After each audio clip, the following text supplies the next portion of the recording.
Hey, family. Last year I harped on this, and I think throughout the year I have as well, on the importance of protecting taxpayer data as a tax professional. We are held to a higher standard to make sure that that information is protected from those with the intention to scam, people accidentally coming across it, and if you don't keep that client data safe, you're looking at some pretty serious legal ramifications and then also penalties from the IRS as well. So many of us as tax professionals are renewing our P10. And I know there are people that say, I can take care of my WISP later. I'm doing what I can to protect my client's data, but then they do reckless things like receive information via email, not having encrypted files and documents on their computer. So just to kind of drive the point home, I'm renewing my P10, and I just wanted to bring this to you all's attention. Um,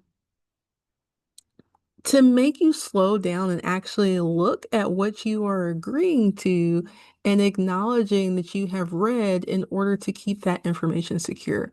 So, if you're not a tax professional, you're a taxpayer, this information is still good for you as well because whoever your paid tax professional is, they should be following these steps to keep your data secure as well. Okay?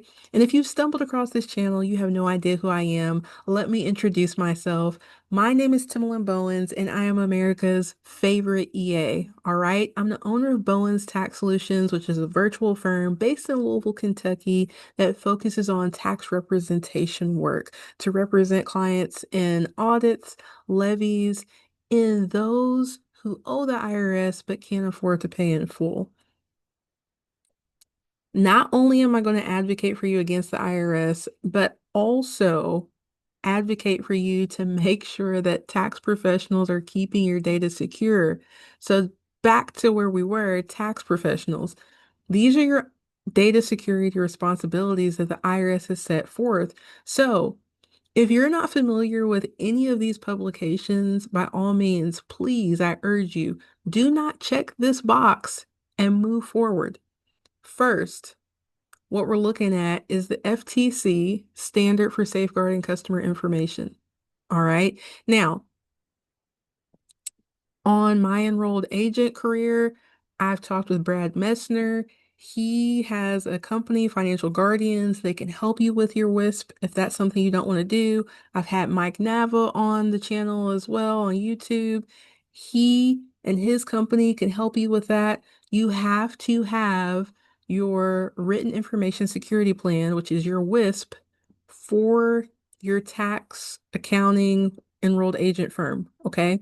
So you can find out more about that with publication 5708. 5709, how to create a WISP for data security.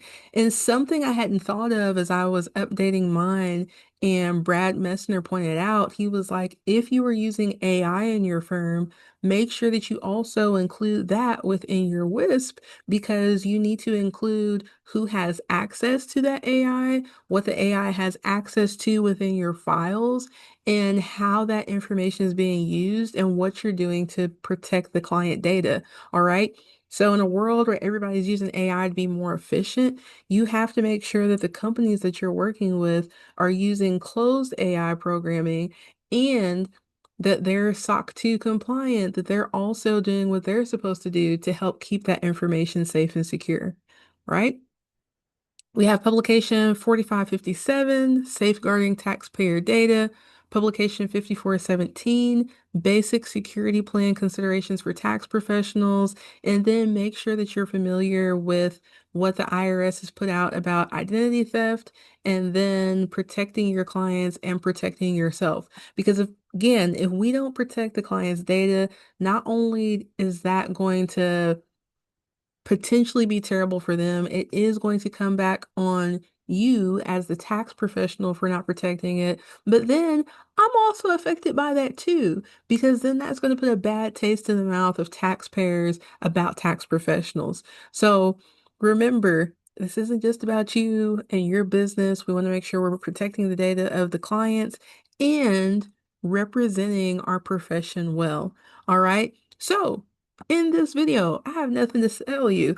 I just wanted to make sure that you had this information so that you understand your obligations, you know where you can go and look for more information to make sure that you're fulfilling your obligations to protect client data as well.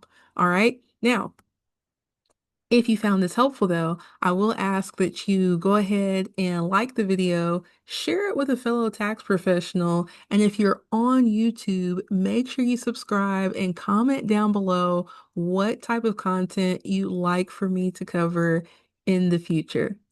I'll see you guys in the next video.